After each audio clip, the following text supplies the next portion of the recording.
कुछ देर वहीं पर एक सांप ने चंद्रप्रभा को फिर तोता कहता है, प्रभु आगे सुनिए। सांप के डसते ही राजकुमारी तड़पने लगी और चंद्रसेन को आंख खुल गई। राजकुमारी को तड़पता हुआ देखकर और सांप को जाता हुआ देखकर चंद्रसेन बेचैन हुए। फिर कुछ देर बाद राजकुमारी की मौत हो गई। इस प्रकार मृतक राजकुमारी को देखकर चंद्रसेन ऊंचे स्वर में रोने लगे। फिर चंद्रसेन ने मन में सोचा, अब जब जीवन संगिनी ही मर गई है तो मैं जीकर क्या करूंगा? मैं इसी जंगल में अपने प्राण त्याग दूंगा। ऐसा मन में सोचकर वह चंद्रप्रभा के शव के पास से उठता है और जंगल से लकड़ियां इकट्ठी करने लगता है और रोकर कहता है कि मैं भी चंद्रप्रभा की चिता में जलकर मर जाऊं।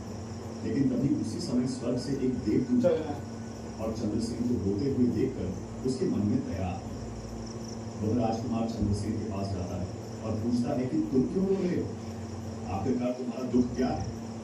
तो राजकुमार चंद्रसेन ने देवदूत से कहा, मेरे पास अपना दुख कहने की हिम्मत नहीं। मुझे चाहिए कि यह धरती फट जाए और मैं इसमें समा जाऊं। फिर देवदूत ने कहा, तुम मुझे अपना हाल बताओ, शायद मैं तुम्हारी मदद कर सकूं। फिर चंद्रसेन ने कहा, महाराज मैं एक राजकुमार हूँ और राजा अग्रसेन का बेटा। मेरे पिता ने मुझे राज्य छोड़ने के लिए कहा, इसलिए मेरी पत्नी और मैं इस जंगल में चलते चलते यहाँ आ गए। यहाँ आकर मेरी पत्नी को सर्प ने काट लिया और उसकी मृत्यु हो गई और मैं लकड़ियां इकट्ठा कर रहा हूँ ताकि मैं अपनी पत्नी के साथ ही जलकर अपने आप को भी अग्नि के हवाले कर सकूं। तब तोता कहता है, प्रभु आगे सुनो। चंद्रसेन की बातों को सुनकर देवदूत कहते हैं, राजकुमार मेरे पति राजकुमार चंद्रसेन से आप लोग दासी को छोड़कर अन्य प्रदेश चले जाएंगे तो मैं आपके बिना कैसे जी पाऊंगा? मैं भी आपके साथ ही चलूंगी।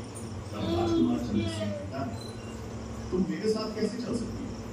क्योंकि दूसरे राज्य में अनेक प्रकार के संकट होते हैं और तुम नाजुक महलों में रहने वाली महलों के बिना ये कष्ट कैसे बर्दाश्त कर पाओ?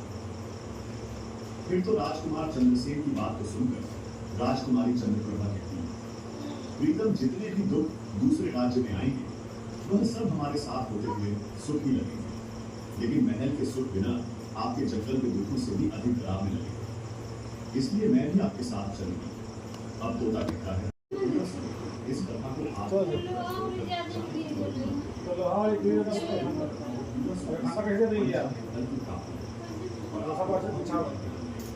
इसलिए इस कथा